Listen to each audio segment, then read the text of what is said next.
Friends, स्वागत है आप सभी का अपने चैनल फ्यूचर पॉइंट में। तो दोस्तों, आज के इस वीडियो में मैं बताने वाला हूं बिहार बोर्ड मैट्रिक परीक्षा 2026 के लिए साइंस का 50 क्वेश्चन, जो कि काफ़ी ज़्यादा इंपॉर्टेंट क्वेश्चन है। तो इस वीडियो को शुरू से अंत तक देखिएगा।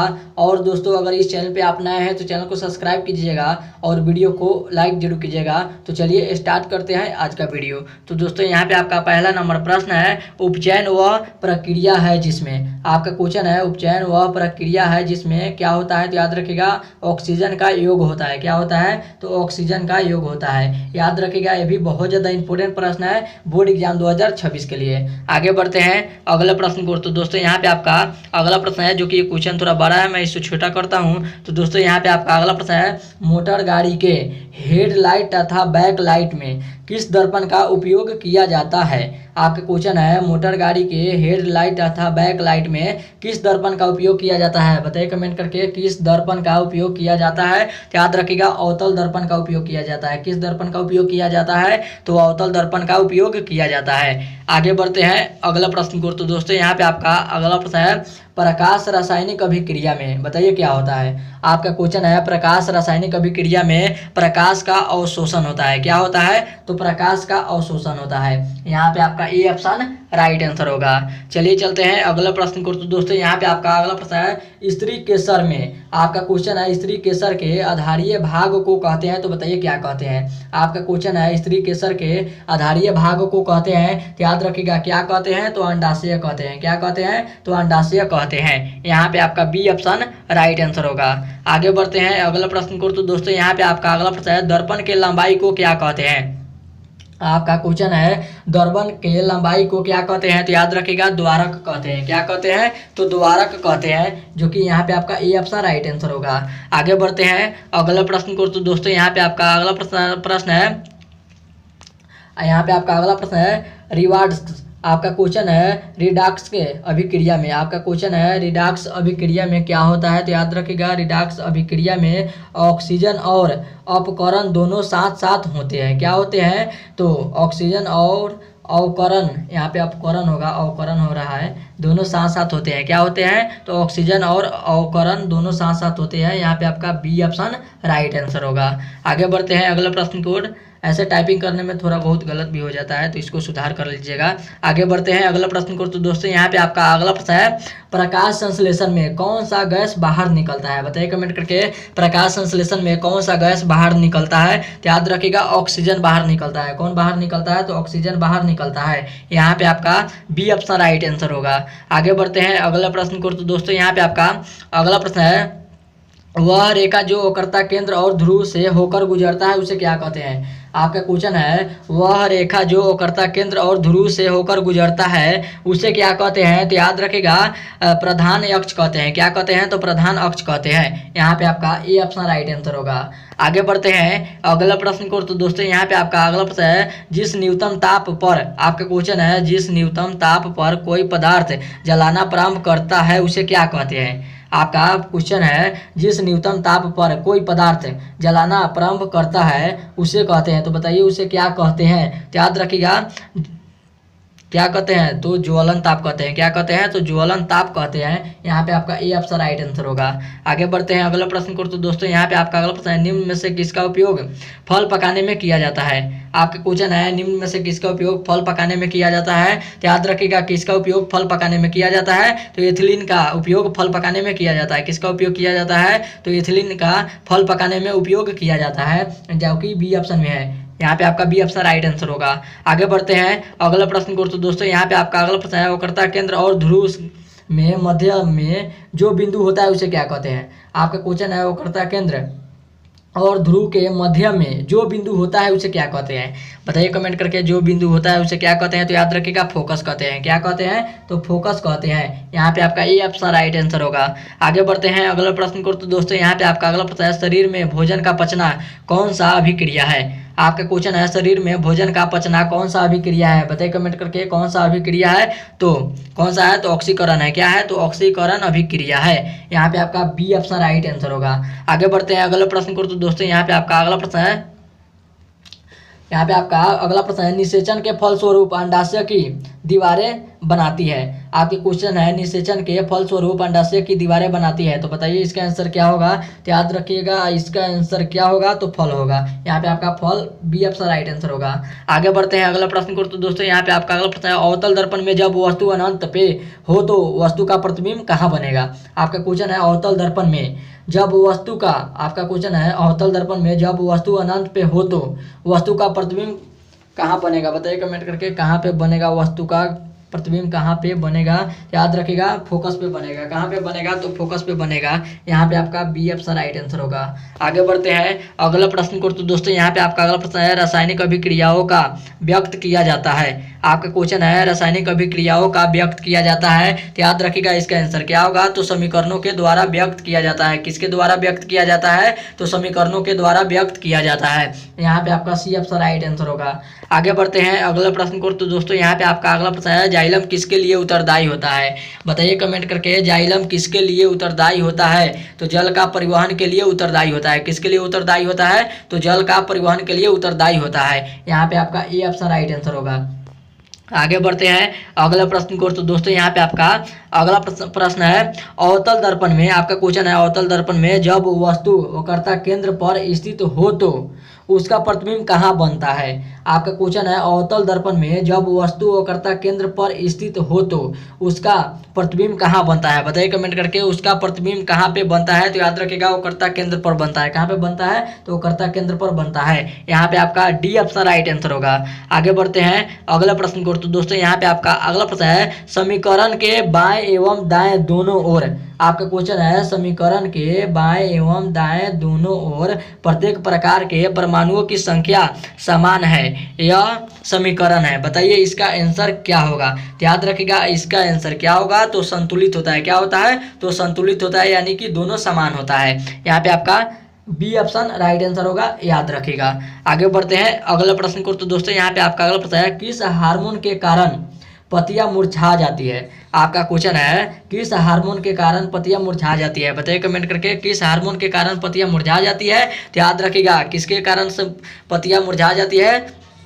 तो ऑब्सेसिक यहाँ पे आपका ऑब्सेसिक हार्मोन के कारण पत्तियां मुरझा जाती है। साथ में याद रखिएगा ये भी बहुत ज़्यादा इंपॉर्टेंट प्रश्न है। कई बार ये बोर्ड एग्जाम में पूछता है तो इसको याद रखिए। आगे बढ़ते हैं अगला प्रश्न को। तो दोस्तों यहाँ पे आपका अगला प्रश्न है उत्तल दर्पण में आपका क्वेश्चन है उत्तल दर्पण में किस प्रकार का प्रतिबिंब बनता है? आपका क्वेश्चन है उत्तल दर्पण में किस प्रकार का प्रतिबिंब बनता है? तो याद रखिएगा सीधा और छोटा बनता है। किस प्रकार का प्रतिबिंब बनता है? तो सीधा और छोटा बनता है। याद रखिएगा ए ऑप्शन राइट आंसर होगा।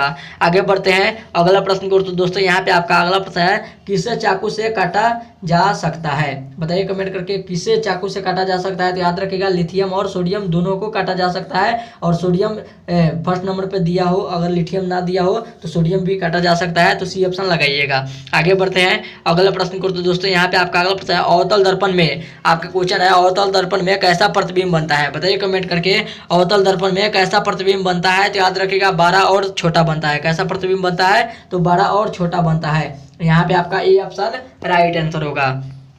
आगे बढ़ते हैं अगला प्रश्न को। तो दोस्तों यहाँ पे आपका अगला प्रश्न है फ्लोएम किसके लिए उत्तरदायी होता है? बताइए कमेंट करके फ्लोएम किसके लिए उत्तरदायी होता है? तो याद रखिएगा भोजन का परिवहन के लिए उत्तरदायी होता है। किसके लिए उत्तरदायी होता है? तो भोजन का परिवहन के लिए उत्तरदायी होता है। यहाँ पे आपका बी ऑप्शन राइट आंसर होगा। आगे बढ़ते हैं अगला प्रश्न को। तो दोस्तों यहाँ पे आपका अगला प्रश्न है किसी बिंदु से आपका क्वेश्चन है किसी बिंदु से चलने वाली प्रकाश की किरणें दर्पण से परावर्तन के बाद जिस बिंदु पर मिलती है उसे क्या कहते हैं? आपका क्वेश्चन है किसी बिंदु से चलने वाली प्रकाश की किरणें दर्पण से प्रवर्तन के बाद जिस बिंदु पर मिलती है उसे क्या कहते हैं? बताइए कमेंट करके उसे क्या कहते हैं? तो याद रखिएगा वास्तविक प्रतिबिंब कहते हैं। क्या कहते हैं? तो वास्तविक प्रतिबिंब कहते हैं। इसलिए यहाँ पे आपका ए ऑप्शन राइट आंसर होगा। आगे बढ़ते हैं अगला प्रश्न को। तो दोस्तों यहाँ पे आपका अगला प्रश्न है कौन सा अधातु कमरे के ताप पर द्रव होता है? आपका क्वेश्चन है कौन सा अधातु कमरे के ताप पर द्रव होता है? तो बताइए कमेंट करके कौन सा वो धातु है जो कमरे के ताप पर द्रव होता है? तो याद रखिएगा बी आर। यहाँ पे आपका बी आर का नाम है ब्रोमीन। क्या है? तो ब्रोमीन यहाँ पे आपका कमरे के ताप पर द्रव होता है। याद रखिएगा सी ऑप्शन राइट आंसर होगा ब्रोमीन। आगे बढ़ते हैं अगले प्रश्न को। तो दोस्तों यहाँ पे आपका अगला प्रश्न है ऑक्सीजन। आपका क्वेश्चन है लोहा ऑक्सीजन से संयोग करके क्या बनता है? आपका क्वेश्चन है लोहा ऑक्सीजन से संयोग करके क्या बनता है? बताइए कमेंट करके क्या बनता है? लोहा ऑक्सीजन से संयोग करके क्या बनता है, तो याद रखिएगा क्या बनता है, तो लो ऑक्साइड बनता है। क्या बनता है, तो लो ऑक्साइड बनता है। यहाँ पे आपका ए ऑप्शन राइट आंसर होगा। आगे बढ़ते हैं अगला प्रश्न को। तो दोस्तों यहाँ पे आपका अगला प्रश्न है, गुणसूत्र कहाँ पाए जाते हैं, बताइए कमेंट करके, गुणसूत्र कहाँ पे पाए जाते हैं। तो याद रखिएगा गुणसूत्र कहाँ पे पाए जाते हैं, तो कोशिका के केंद्र में पाए जाते हैं। कहाँ पे पाए जाते हैं, तो कोशिका के केंद्र में पाए जाते हैं। यहाँ पे आपका ए ऑप्शन राइट आंसर होगा। आगे बढ़ते हैं अगले प्रश्न को। तो दोस्तों यहाँ पे आपका अगला प्रश्न है, वास्तविक प्रतिबिंब कैसा होता है, बताइए कमेंट करके, वास्तविक प्रतिबिंब कैसा होता है। तो याद रखिएगा उल्टा होता है। कैसा होता है, तो उल्टा होता है। यहाँ पे आपका बी ऑप्शन राइट आंसर होगा। आगे बढ़ते हैं अगला प्रश्न को। तो दोस्तों यहाँ पे आपका अगला प्रश्न है, जो कि आगे थोड़ा छोटा नीचे कर लेते हैं। तो दोस्तों यहाँ पे आपका अगला प्रश्न है, सोडियम का परमाणु संख्या कितनी होती है, बताइए कमेंट करके, सोडियम की परमाणु संख्या कितनी होती है। तो याद रखिएगा 11 होती है। कितनी होती है, तो 11 होती है, और इसे चाकू से हम काट सकते हैं, साथ में इसको भी याद रखना है, सोडियम को। आगे बढ़ते हैं अगला प्रश्न को। तो दोस्तों यहाँ पे आपका अगला प्रश्न है, पेड़ पौधे श्वसन में, आपका क्वेश्चन है, पेड़ पौधे श्वसन में कौन सा गैस उपयोग करते हैं। आपका क्वेश्चन है, पेड़ पौधे श्वसन में कौन सा गैस उपयोग करते हैं, बताइए कमेंट करके, कौन सा गैस उपयोग करते हैं। तो याद रखिएगा ऑक्सीजन गैस उपयोग करते हैं। कौन सा गैस उपयोग करते हैं, तो ऑक्सीजन गैस उपयोग करते हैं। आगे बढ़ते हैं अगला प्रश्न को। तो दोस्तों यहाँ पे आपका अगला प्रश्न है, काल्पनिक प्रतिबिंब कैसा होता है। आपका क्वेश्चन है, काल्पनिक प्रतिबिंब कैसा होता है। तो याद रखिएगा सीधा होता है। कैसा होता है, तो सीधा होता है। और वास्तविक प्रतिबिंब कैसा होता है, तो उल्टा होता है, साथ में इसको भी याद रखना है। आगे बढ़ते हैं अगला प्रश्न को। तो दोस्तों यहाँ पे आपका अगला प्रश्न है, उत्तल दर्पण की फोकस दूरी कैसी होती है, बताइए कमेंट करके, ऋणात्मक होती है या धनात्मक होती है। आपका क्वेश्चन है, उत्तल दर्पण की फोकस दूरी कैसी होती है। तो याद रखिएगा धनात्मक होती है, और अवतल दर्पण की फोकस दूरी क्या होती है, तो ऋणात्मक होती है। तो इसका तो ए ऑप्शन राइट आंसर होगा, धनात्मक होती है। आगे बढ़ते हैं अगला प्रश्न को। तो दोस्तों यहाँ पे आपका अगला प्रश्न है, अवतल दर्पण की फोकस दूरी कैसी होती है। तो याद रखिएगा ऋणात्मक होती है। कैसी होती है, तो ऋणात्मक होती है। यहाँ पे आपका बी ऑप्शन राइट आंसर होगा। आगे बढ़ते हैं अगला प्रश्न को। तो दोस्तों यहाँ पे आपका अगला प्रश्न है, अम्ल स्वाद में कैसा होता है, बताइए कमेंट करके। आपका क्वेश्चन है, अम्ल स्वाद में कैसा होता है। तो याद रखिएगा कैसा होता है, तो खट्टा होता है। कैसा होता है, तो खट्टा होता है। याद रखिएगा ए ऑप्शन। आगे बढ़ते हैं अगला प्रश्न को। तो दोस्तों यहाँ पे आपका अगला प्रश्न है, क्षार स्वाद में कैसा होता है, बताइए कमेंट करके, क्षार स्वाद में कैसा होता है। तो याद रखिएगा कड़वा होता है। कैसा होता है, तो कड़वा होता है। यहाँ पे आपका डी ऑप्शन राइट आंसर होगा। आगे बढ़ते हैं अगला प्रश्न को। तो दोस्तों यहाँ पे आपका अगला प्रश्न है, किस दर्पण में बड़ा प्रतिबिंब बनता है, बताइए कमेंट करके, किस दर्पण में बड़ा प्रतिबिंब बनता है। तो याद रखिएगा किस दर्पण में बड़ा प्रतिबिंब बनता है। तो याद रखिएगा अवतल दर्पण में बड़ा प्रतिबिंब बनता है। किस दर्पण में बड़ा प्रतिबिंब बनता है, तो अवतल दर्पण में बड़ा प्रतिबिंब बनता है। आगे बढ़ते हैं अगला प्रश्न को। तो दोस्तों यहाँ पे आपका अगला प्रश्न है, लिटमस, आपका क्वेश्चन है, लिटमस पत्र किससे प्राप्त होता है। आपका क्वेश्चन है, लिटमस पत्र किससे प्राप्त होता है। तो याद रखिएगा लाइकेन से प्राप्त होता है। किससे प्राप्त होता है, तो लाइकेन से प्राप्त होता है। यहाँ पे आपका सी ऑप्शन राइट आंसर होगा। आगे बढ़ते हैं अगला प्रश्न को। तो दोस्तों यहाँ पे आपका अगला प्रश्न है, पीएच स्केल पर कितनी संख्या अंकित होती है। आपका क्वेश्चन है, पीएच स्केल पर कितनी संख्या अंकित होती है। तो याद रखिएगा 0 से 14 संख्या अंकित होती है। कितनी संख्या अंकित होती है, तो 0 से 14 संख्या अंकित होती है। याद रखिएगा ए ऑप्शन राइट आंसर होगा। आगे बढ़ते हैं अगला प्रश्न को। तो दोस्तों यहाँ पे आपका अगला प्रश्न है, पीएच स्केल पर, आपका क्वेश्चन है, पीएच स्केल पर अगर किसी विलयन का मान 0 से 7 के बीच हो तो वह क्या होगा। आपका क्वेश्चन है, पीएच स्केल पर अगर किसी विलयन का मान 0 से 7 के बीच में हो तो वह क्या होगा, बताइए कमेंट करके। अम्लीय होगा या क्षारीय होगा। तो याद रखिएगा अम्लीय होगा, और 7 से 14 के बीच में होता है तो वो क्षारीय होता है साथ में। याद रखिएगा ये तो यहाँ पे अम्लीय राइट आंसर होगा। आगे बढ़ते हैं अगला प्रश्न को। तो दोस्तों यहाँ पे आपका अगला प्रश्न है, प्रकाश संश्लेषण की क्रिया में, आपका क्वेश्चन है, प्रकाश संश्लेषण की क्रिया में ऑक्सीजन का मूल स्रोत है। आपका क्वेश्चन है, प्रकाश संश्लेषण की क्रिया में ऑक्सीजन का मूल स्रोत है। तो याद रखिएगा कौन सा स्रोत है, तो जल। यहाँ पे आपका ए ऑप्शन राइट आंसर होगा। आगे बढ़ते हैं अगला प्रश्न को। तो दोस्तों यहाँ पे आपका अगला प्रश्न है, कौन नीले लिटमस पत्र को लाल कर देता है। आपका क्वेश्चन है, कौन नीले लिटमस पत्र को लाल कर देता है, बताइए कमेंट करके, कौन करता है। याद रखिएगा अम्ल करता है। और कौन लाल लिटमस पत्र को नीला करता है, तो क्षार करता है, साथ में इसको भी याद रखना है। आगे बढ़ते हैं अगला प्रश्न को। तो दोस्तों यहाँ पे आपका अगला प्रश्न है, शरीर की सबसे लंबी कोशिका कौन सी होती है। आपका क्वेश्चन है, शरीर की सबसे लंबी कोशिका कौन सी होती है, बताइए कमेंट करके, कौन सी कोशिका होती है। तो याद रखिएगा तांत्रिक कोशिका होती है। कौन सी कोशिका होती है, तो तांत्रिक कोशिका होती है। यहाँ पे आपका ए ऑप्शन राइट आंसर होगा। याद रखिएगा ये भी बहुत ज्यादा इंपॉर्टेंट है बोर्ड एग्जाम 2026 के लिए। आगे बढ़ते हैं अगला प्रश्न को। तो दोस्तों यहाँ पे आपका अगला प्रश्न है, सर्च लाइट का प्रवर्तक सतह होता है, तो बताइए कैसा होता है। आपका क्वेश्चन है सर्च लाइट का परावर्तक सतह बताइए कैसा होता है। तो याद रखिएगा अवतल की तरह होता है। कैसा होता है? तो अवतल दर्पण की तरह होता है।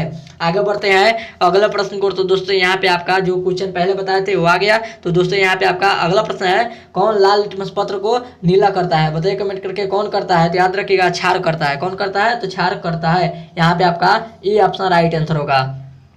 आगे बढ़ते हैं अगला प्रश्न को। तो दोस्तों यहाँ पे आपका अगला प्रश्न है अम्ल का जलीय, आपका क्वेश्चन है अम्ल का जलीय विलयन किसका सुचालक होता है? बताइए कमेंट करके अम्ल का जलीय विलयन किसका सुचालक होता है? बताइए कमेंट करके किसका सुचालक होता है। तो याद रखिएगा विद्युत का सुचालक होता है। किसका सुचालक होता है? तो विद्युत का सुचालक होता है। आगे बढ़ते हैं अगला प्रश्न को। तो दोस्तों यहाँ पे आपका अगला प्रश्न है समतल दर्पण में प्रतिबिंब की प्रकृति क्या होती है? आपका क्वेश्चन है समतल दर्पण में प्रतिबिंब की प्रकृति क्या होती है? यहाँ पे आपका प्रतिबिंब होगा, गलती ही टाइप हो गया है। आपके क्वेश्चन है समतल दर्पण में प्रतिबिंब की प्रकृति क्या होती है? तो याद रखिएगा क्या होती है इसकी प्रकृति? याद रखिएगा अपसारी तथा बराबर होता है। क्या होता है? तो अपसारी तथा बराबर होता है।